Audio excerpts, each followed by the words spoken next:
Hey, what's going on, everyone? My name is Matt Jarbo. This is Three Buck Theater. And over the course of the past week, the Marvel Netflix fans have had a very weird week. Iron Fist canceled, Luke Cage canceled the same day Daredevil season 3 came out. All of the comments about whether or not they're going to make Heroes for Hire.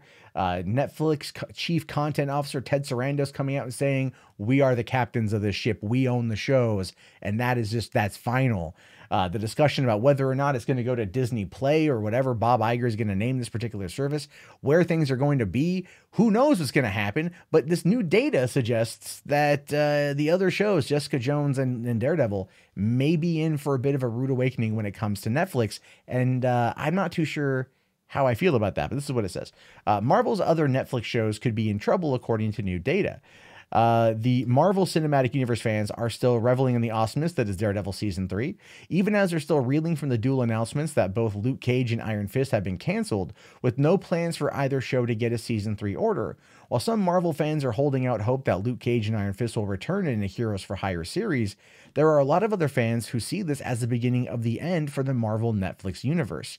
And a new report is going around, adding fuel to the fire of speculation that Marvel is done, as it says that there are more Marvel Netflix shows on the chopping block and that there's data that proves it. Now, I would argue, just before we jump into it, that, yeah, it's probably going to be a big issue with that, right? It's probably going to be a big issue with these other shows. We do know that the contract between Netflix and Disney is ending this year, meaning that all Disney content that is not specifically owned by Netflix, that would be the Marvel stuff, is all going to go away and going to come back next year on Disney's streaming service or Hulu, depending on how the whole thing shakes out. So what is going to happen with Daredevil season 3 or season 4, Jessica Jones season 3, potential of the Defender season 2, or Heroes for Hire, or possibly Daughters of the Dragon? We don't know. But one of the biggest indicators of how these shows have done is social media, and that is where we're finding a problem here. Now, it says that Business Insider is claiming to have the scoop on the statistics that reveal Netflix's logic in the canceling of Luke Cage and Iron Fist. It says data from Crimson Hexagon provided to Business Insider shows that social media buzz for Marvel's Netflix shows have dropped dramatically over time. Netflix abruptly canceled Luke Cage and Iron Fist this month, and the data suggests that Daredevil and Jessica Jones could also be in trouble. Posts on Twitter and Instagram decreased significantly after the show's first seasons, which is true. And if you notice, even for Daredevil season 3, they didn't even premiere like the poster until the week that the show came out. I mean, there wasn't a lot of marketing and a lot of pushing that Netflix was doing to give Daredevil season 3, I would say, the attention it deserves. Fans are going to dive into it. Fans have already dove into it and they've already loved it. I mean, multiple reviews have come out. I haven't seen it yet. I've been busy. I had family in from out of town and a funeral to go to, so I've been missing out. But the social media posts on it have been low. It wasn't trending on Twitter. And usually these things trend on Twitter. Iron Fist cancellation trending. Luke Cage cancellation trending. Daredevil season 3 wasn't trending. And it's not like Netflix can't get a hashtag trending. It's not like they're not able to put out enough content in order to get it retweeted and shared enough to get people talking about it. And it feels like they weren't doing enough to really kind of push these particular series forward in a way that is going to get people on social media talking. Now, this at the same time, 100 million people use Netflix, right? They got 7.5 million subscribers in the last quarter, 2 million more than they had originally estimated. So it is possible that what they're saying on social media is just not indicative of what people are actually watching. And that's the thing. They don't release the numbers, so we literally have no idea. But it goes on to say here, the numbers actually work out like this. Luke Cage season 1 had 300,000 social media impressions going into its premiere. By season 2, it was only generating 50,000 impressions. Iron Fist season 1 came in on 120,000 social media impressions. Season 2 only generated 20K. Jessica Jones season 1 generated 300,000. Season 2 clocked in half that number. Daredevil season 1 generated 275,000. Season 2 had a good holdover with 200K, but this newest release season had only 75K going into October, with a higher total expected by month's end. Now, without any actual Netflix viewership numbers, these trends in social media impressions are just about all we have to go on. While the numbers definitely tell a story of decreasing returns for the Marvel Netflix shows, there is some room for debate when it comes to asserting what those numbers or what those figures pan out the way that they do. And that is true. We literally have like no freaking idea what the viewership numbers are. I mean, why would Netflix cancel Iron Fist and Luke Cage?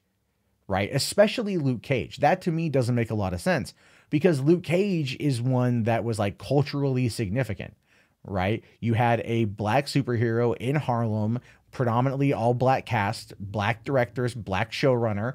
It was definitely targeted to a demographic, and that's not a bad thing. I'm not criticizing it. I very much love the show.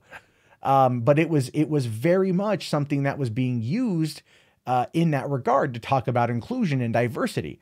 So why would they cancel it? That's like, I mean, like I could understand Netflix canceling Dear White People. It wouldn't cause that much of a stir, but going after Luke Cage, that's a big blow, which tells me there were creative differences as from what had been previously reported.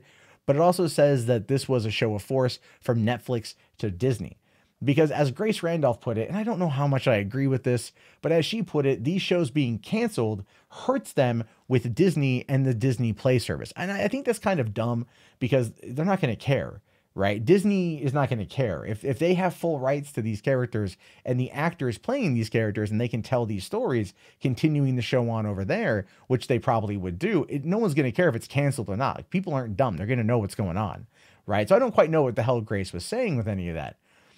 But at the same time, it could put a negative impact on it. And I don't know. And we have seen a diminishing return of people talking about it. There's been a diminishing return on social media. But I feel, again, part of that has to do with how Netflix has been pumping out the content. Social media impressions oftentimes from these type of companies are not something that happen organically. They take a little bit of a push, which requires a bit of a payout from certain marketing companies to get content trending. Look, it's true. You can pay to have things trending if you know what you're doing or if you play the game correctly. I would say with Netflix, they pay a lot of money to make sure that they get noticed, and they probably figured they had enough of an invested interest into the fan bases going into the future seasons that they didn't need to push it. Daredevil season 3 is one fans have wanted ever since the ending of the Defenders, and we got that little teaser about what happened with Matt. So there's been a big push for that one. But as for the others, who knows? It does really boil down to now at this point, Jessica Jones season 3 currently in production. Whenever it comes out, probably next March, that and The Punisher, whatever happens with those are probably going to end up being the last shows for Netflix that they have with Marvel characters, which is unfortunate because I think Marvel and Netflix work well together. But if Disney really wants them back under their streaming service, then it's going to be its own thing, and we'll have to wait and see. Anyway, those are just my thoughts on that one. What do you guys think? Let me know down in the comments. If you made it this far, type in Marvel in the chat, so I know you guys made it. Do you think that this is indicative of these shows being canceled, or is it just baseless speculation? Let me know. I'll talk to you guys later. Have yourself a great day. Thumbs up the video, subscribe, click on the bell. My name is Matt Jarbo. This has been 3 Buck Theater. Have a great day, and peace out.